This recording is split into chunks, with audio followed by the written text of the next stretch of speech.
E aí, gente, bom dia, ou boa tarde, ou boa noite. Espero que quando esse vídeo chegar até você, te encontre bem, te encontre guardado, abençoado pelo nosso Deus. Você sabe, eu sou o Reverendo Diego, estamos aqui na Escola Bíblica Dominical da UPA. É domingo, dia 5 de fevereiro. Depois de um janeiro assim, que virou até meme, né? Um janeiro interminável, um janeiro de 365 dias, finalmente chegamos ao mês de fevereiro e a gente está aqui para poder juntos aprender um pouco mais sobre o nosso Deus.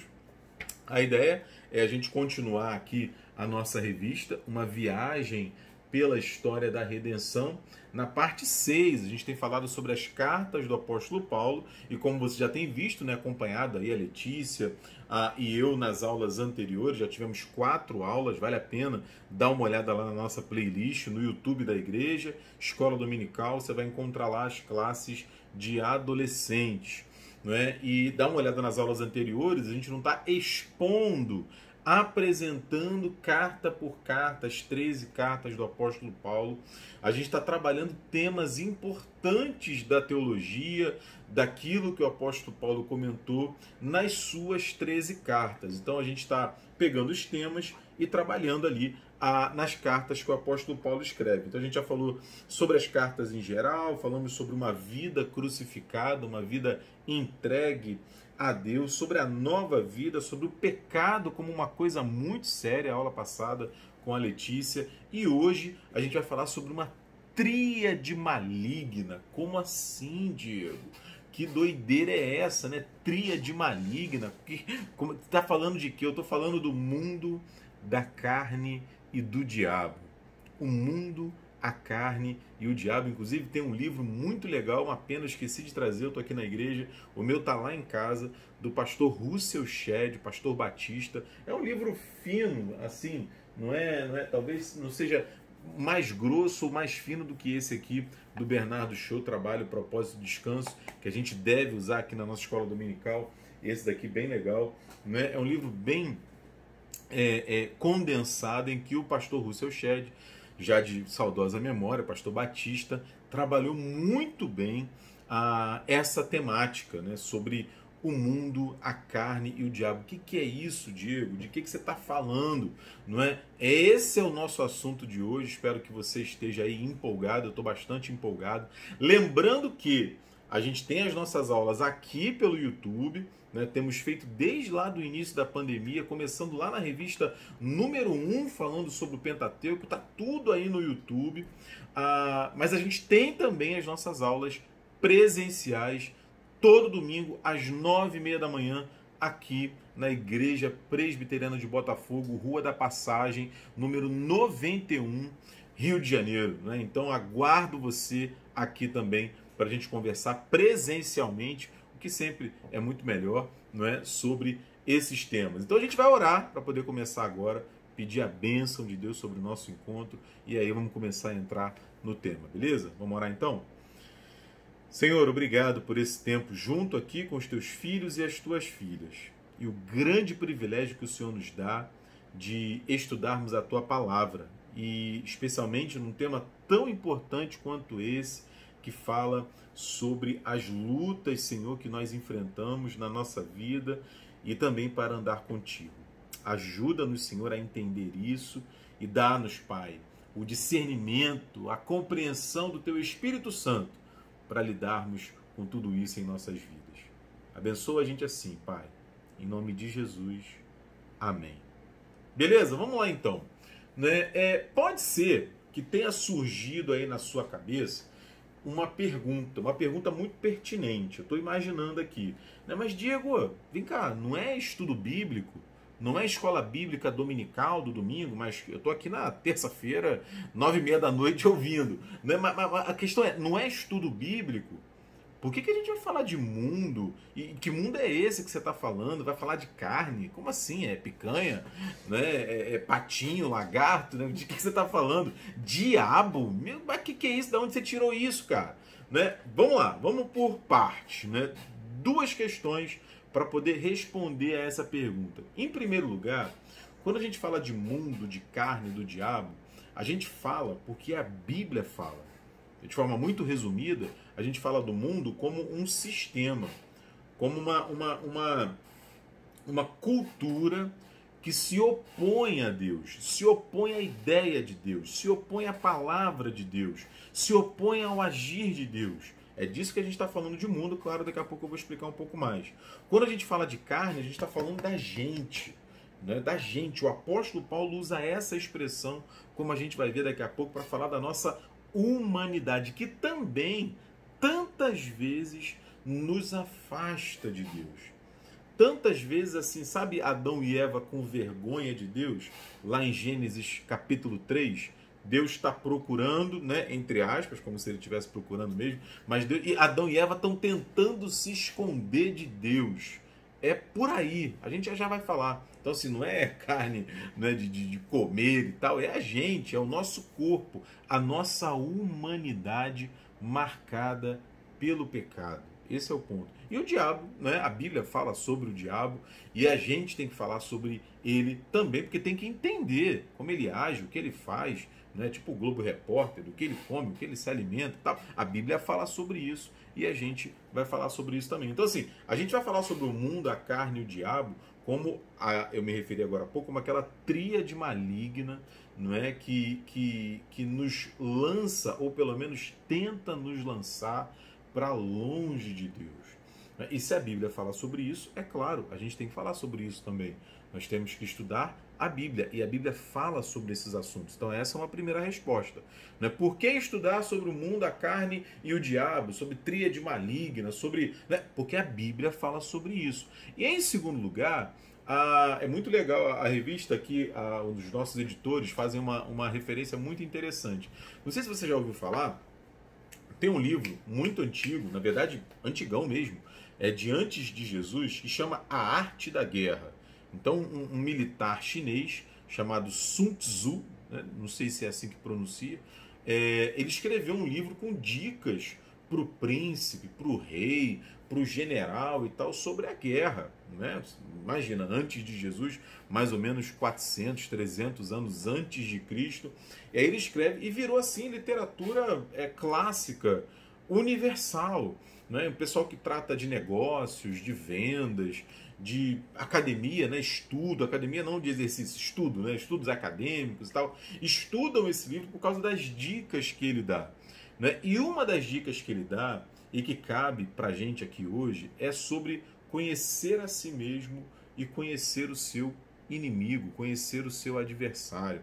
Ele diz assim, ó, se você não conhece nem o inimigo e nem a si mesmo, perderá todas as batalhas. Ou seja, ele está falando que você tem que se conhecer. A Bíblia fala muito sobre isso para a gente. Eu mesmo, domingo passado à noite, no sermão da nossa igreja aqui, eu falei sobre isso, sobre a nossa identidade em Cristo. Como a gente reconhecer à luz da palavra de Deus, é claro, né?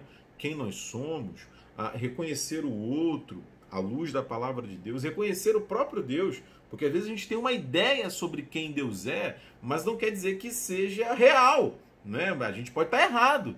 E a gente pode estar errado sobre a gente, pode estar errado sobre o próximo, pode estar errado sobre Deus. A gente precisa da Bíblia para nos ajudar a entender isso, nos ajudar a entender a nossa identidade. E a Bíblia fala sobre a gente e fala sobre os nossos inimigos também. E nós precisamos conhecer também, obviamente, tanto quanto nos for possível, os nossos inimigos. Veja, gente, que o Sun Tzu foi muito feliz nessa colocação dele, porque essa é uma verdade universal.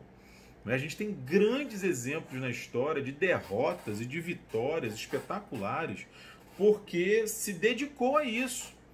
A entidade, o exército, o clube esportivo, o país, se dedicou a conhecer as suas capacidades, as suas fraquezas e as capacidades e defesas e fraquezas do outro. Então você pensa, por exemplo, na Guerra do Vietnã, que os Estados Unidos travaram ali de 1955 até 1975, mais ou menos, envolveu os Estados Unidos, o Camboja, o Laos, o próprio Vietnã. Estados Unidos, uma potência bélica, uma potência de guerra, saiu derrotado do Vietnã. E um dos motivos a que se atribui essa derrota, que foi uma derrota assim, né, retumbante, tem filmes e livros sobre isso, é exatamente ao fato dos Estados Unidos não conhecerem as táticas de guerrilha do adversário, o terreno do adversário e por aí vai.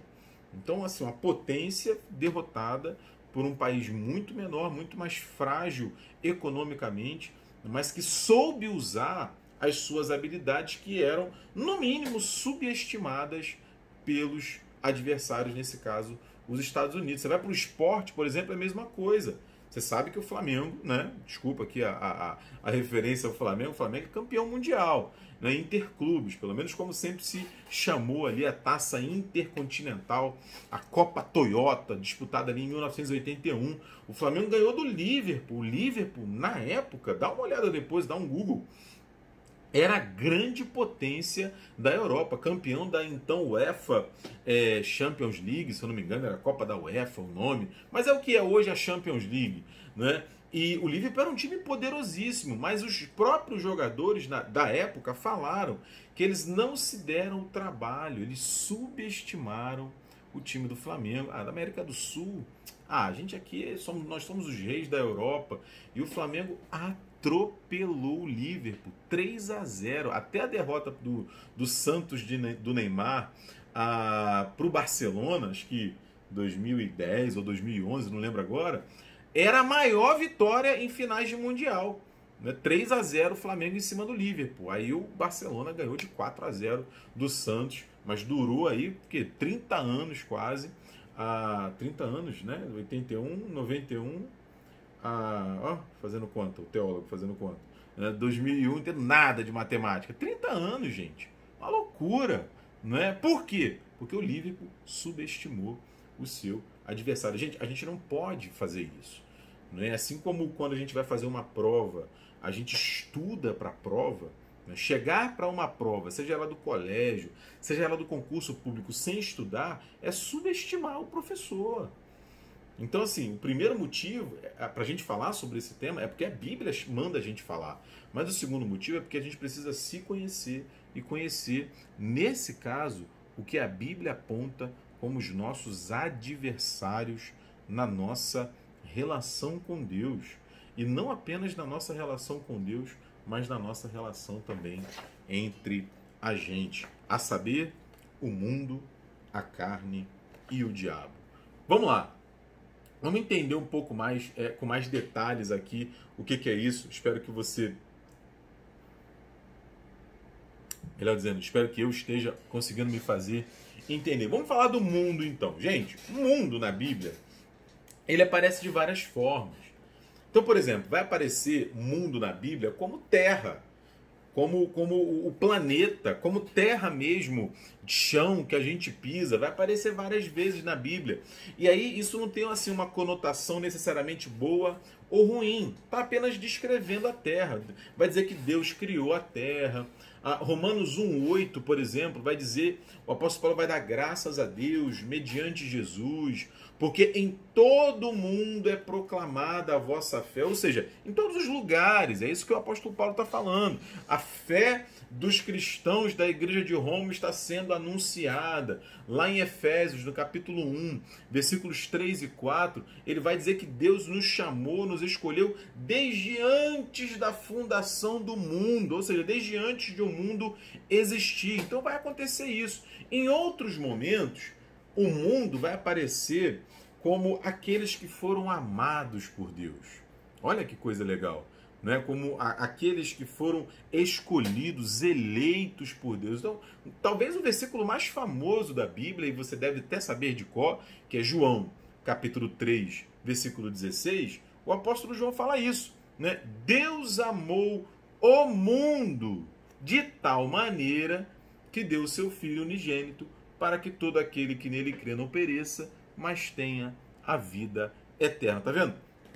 Ele não amou o grão, né, ali, o trigo, a pedra, a árvore. Tal. Ele amou pessoas, que a gente vai ver no contexto bíblico, que foram eleitas, que foram chamadas, né, por ele. E aí ele está usando uma expressão aqui que é o mundo, para poder caracterizar essas pessoas que foram chamadas.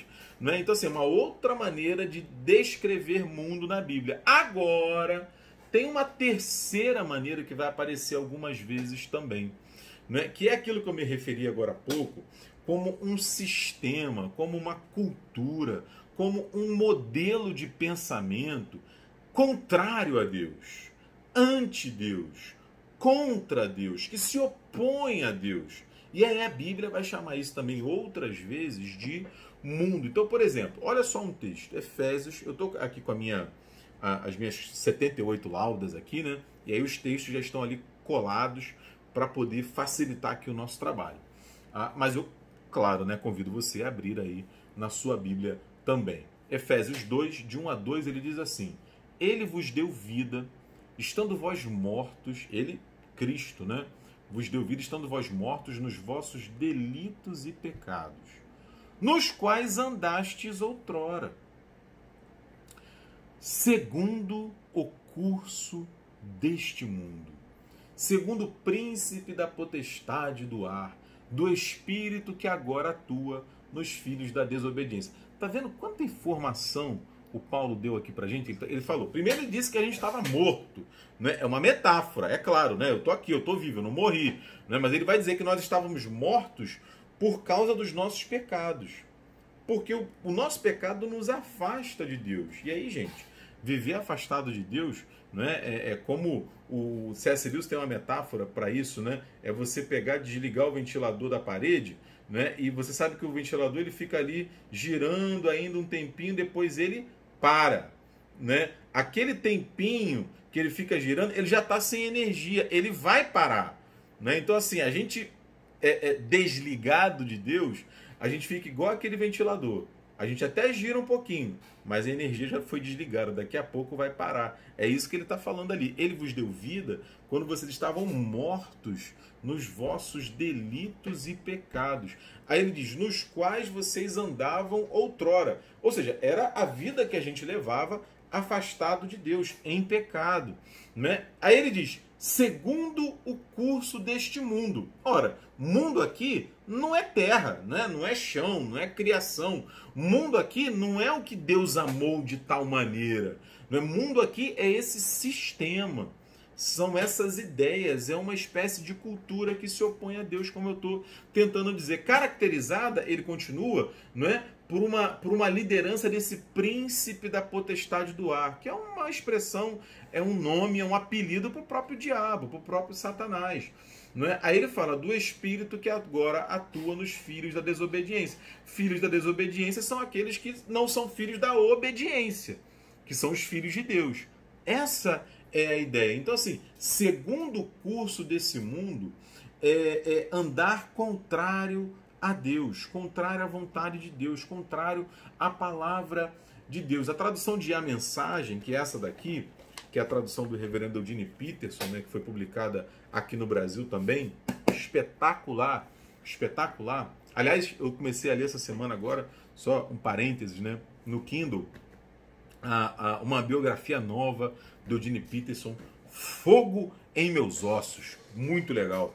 Uma biografia do Eugene Peterson, que é o tradutor da Mensagem. Comecei agora, primeiro capítulo, bem legal, falando sobre a cidade que ele cresceu, que é Montana. Mas faz parênteses. Ele fala assim, não faz muito tempo, vocês estavam atolados naquela velha vida podre de pecado.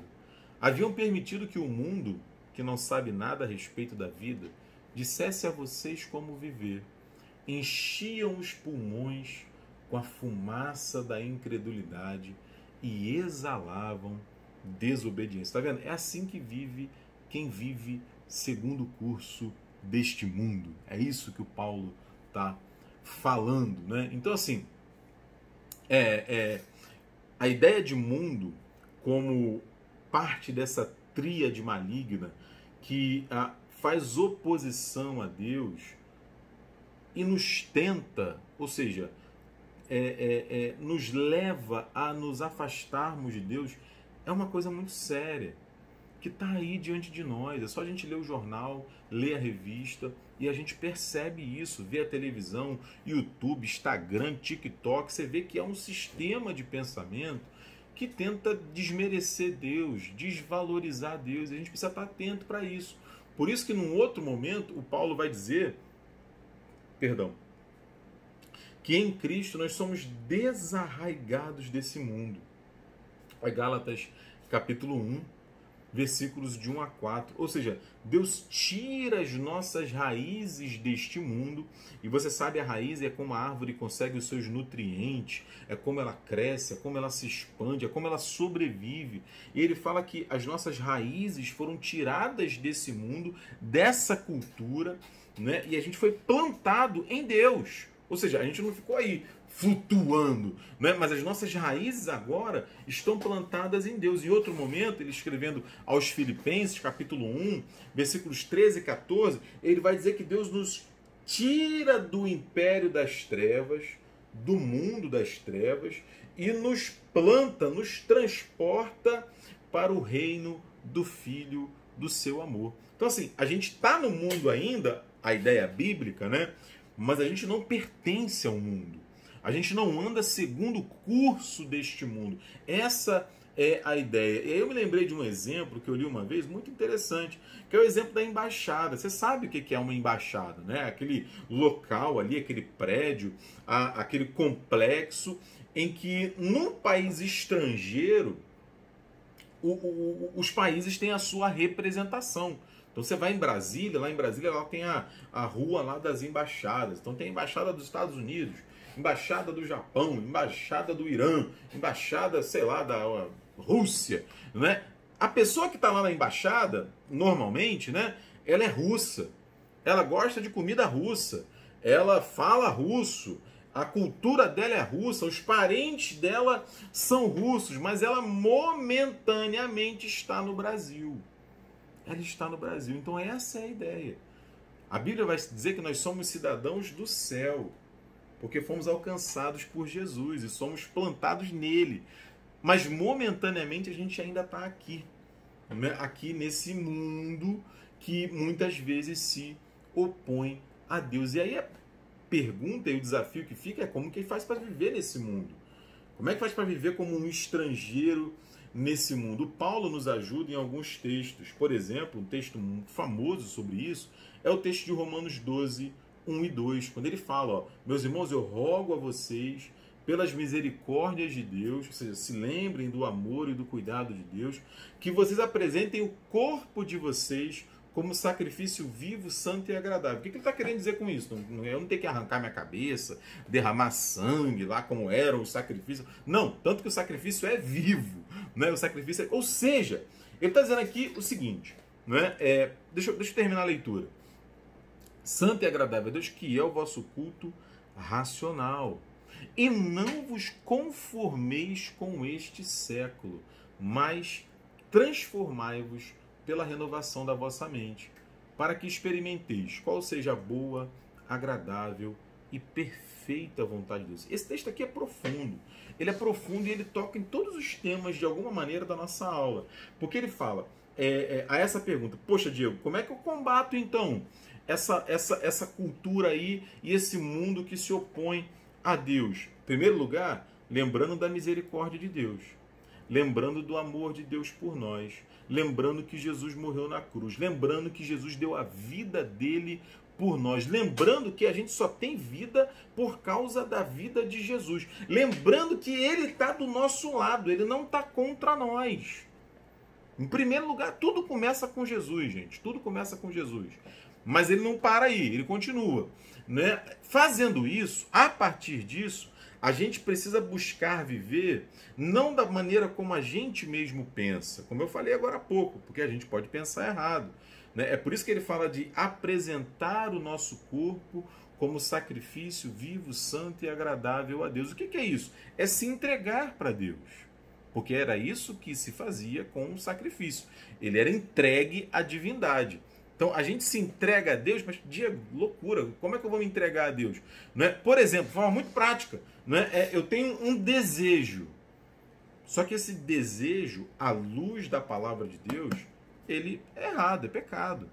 Né? A pergunta é, vou dar vazão a esse desejo ou vou me apresentar como sacrifício vivo, santo e agradável a Deus e pedir: Deus, tem misericórdia da minha vida, né? Eu quero fazer isso, mas eu sei que eu não devo, porque é pecado, vai desagradar ao Senhor e vai fazer mal para mim, né? Essa é a ideia, né? E como que é possível fazer isso, né? Primeiro, porque a gente tem o que ele chama de culto racional. A gente adora a Deus à luz da palavra de Deus, à luz do ensino, daquilo que ele deixou para nós. E ele fala em segundo lugar, no versículo 2, que a gente não deve se conformar com este século. Veja, gente, século aqui é época, tá? Não é necessariamente aquela contagem de 100 anos que tem a ver com século, né? É uma época, é um jeito de ser, não é? Então, assim, há 50 anos atrás era uma outra época. Essa é a ideia. Ele fala, ó, não se conformem com esta época. Não se conformem com o que está acontecendo aí, que muitas vezes se opõe a Deus. Aí ele fala, mas transformai-vos pela renovação da vossa mente. Para quê? Para que experimenteis qual seja a boa, perfeita e agradável vontade de Deus. Ou seja, eu tenho que colocar a minha mente, o meu coração diante de Deus, disponível para que Deus me transforme, né? Então, assim, quais são as lições práticas aqui para a gente? Vou dar uma corrida aqui no final e de repente eu gravo um outro vídeo depois falando sobre isso, porque tem muita coisa legal sobre esse tema, né? A gente está só no primeiro, né? Que é o mundo, ainda tem a carne e o diabo. Então, assim, o mundo é um lugar maravilhoso que Deus nos deu para viver, é a criação de Deus, a própria Bíblia fala sobre isso. Não é só que a Bíblia tem vários aspectos, fala de vários aspectos do mundo, né? Um deles é esse, como a criação, que é boa, pô, praia, futebol, família, amigos, viagem, paisagens da natureza espetaculares, tudo isso é muito bom. Mas a Bíblia não fala só disso quando fala de mundo. Ela fala também desse sistema que se opõe a Deus. Gente, vamos lá, né? Não precisa ser nenhum antropólogo, sociólogo, né?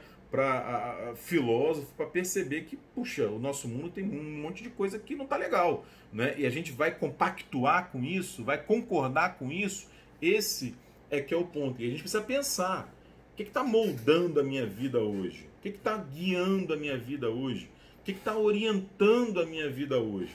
A gente precisa pensar sobre isso. Será que é o mundo, né? Nesse sentido que a gente está falando? Será que é a cultura, nesse sentido que a gente está falando? Então vamos pensar nisso.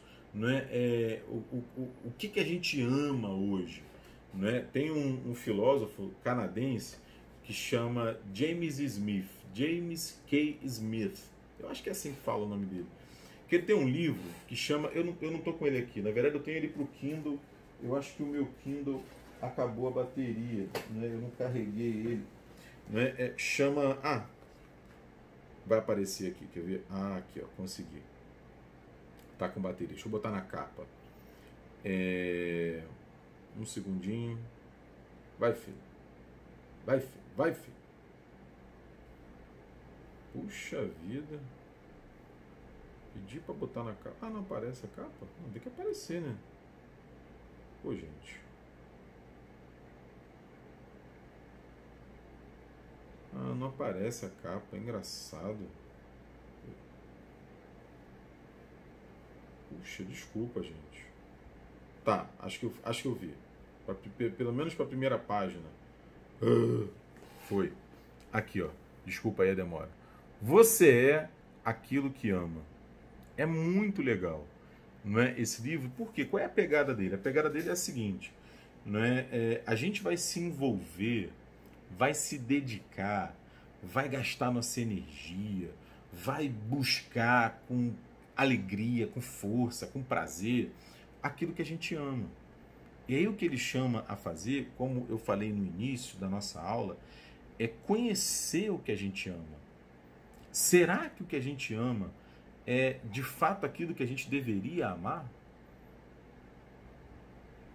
À luz da palavra de Deus, porque Deus fala pra gente o que a gente deveria amar. O que a gente deveria amar, Diego? Em primeiro lugar é Ele, né? Ele responde isso pra gente. Ama o teu Deus de todo o teu coração, de toda a tua alma, de todo o teu entendimento, né? E ama o teu próximo como a ti mesmo.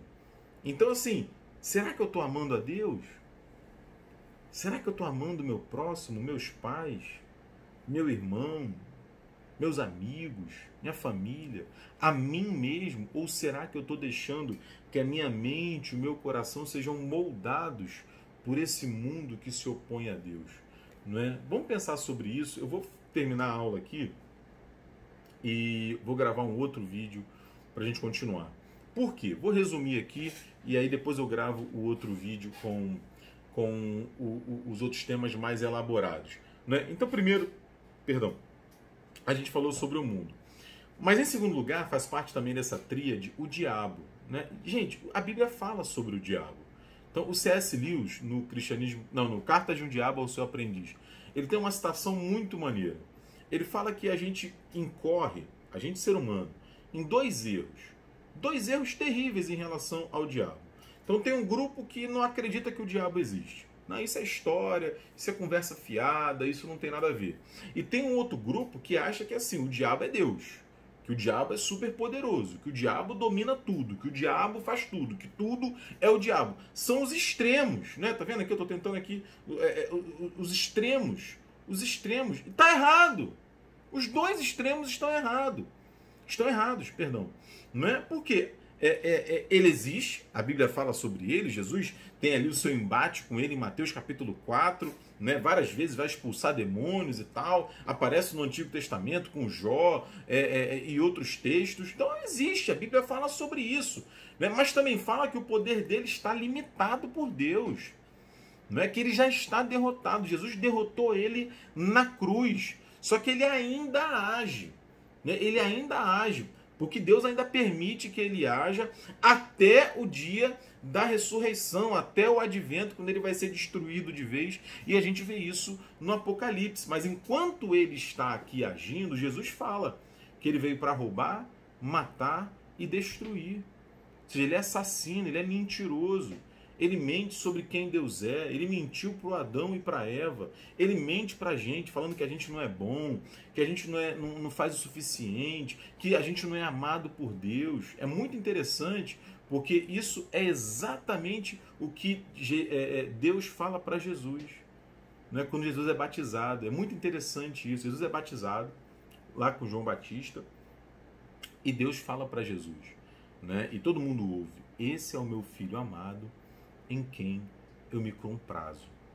Logo após o batismo, dá uma olhada depois, Mateus capítulo 3 e Mateus capítulo 4.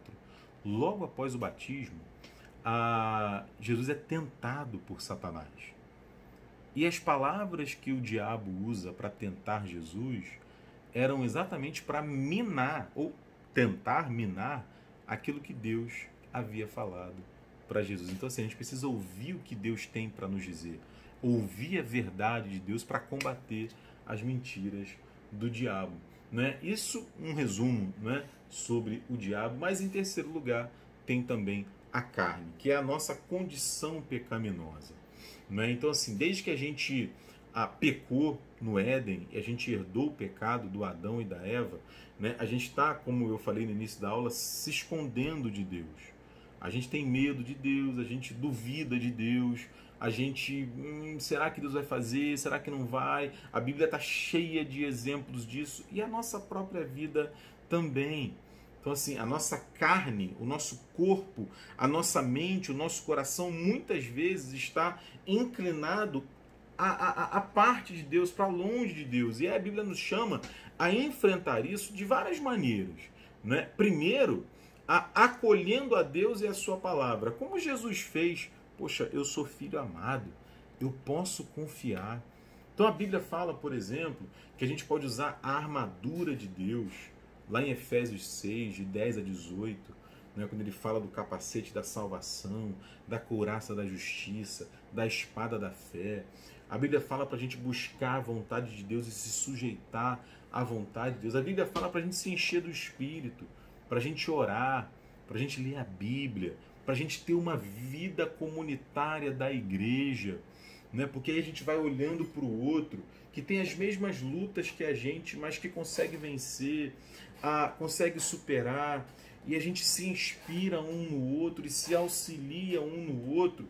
Ou seja, a gente tem outros modelos, né? Modelos no sentido de tipo, de forma, de inspiração, para a gente seguir a Deus, né? E lutar contra essa tríade. Então, assim, o mundo, a carne e o diabo.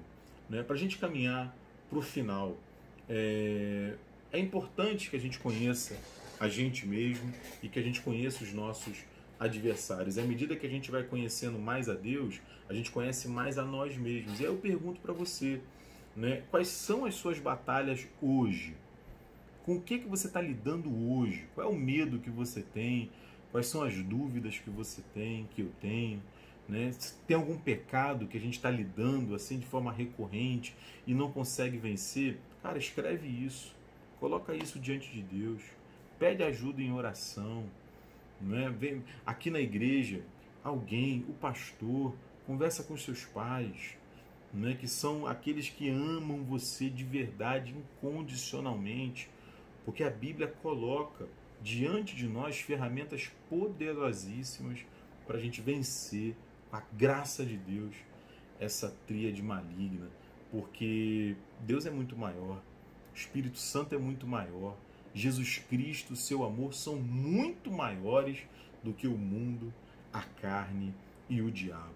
E Ele nos dá a graça e os meios, os mecanismos para a gente enfrentar todas essas dificuldades. Que Deus te abençoe, fale mais ao seu coração e continue guiando você na caminhada com Ele. Amém? Vamos orar para terminar? Obrigado, Senhor, por esse tempo aqui com os teus filhos, com as tuas filhas. Continua, Pai, a fortalecer a nossa mente e o nosso coração contigo. Nos dá, Senhor, essas armas para que a gente vença essas batalhas, inspirados e fortalecidos pelo Senhor. Ajuda a gente a ler mais a Bíblia, ajuda a gente a orar mais, Pai.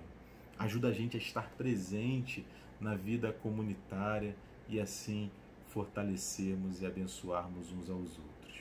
Em nome de Jesus, a gente ora e agradece, Pai. Amém, Senhor. Beijo, gente. Valeu!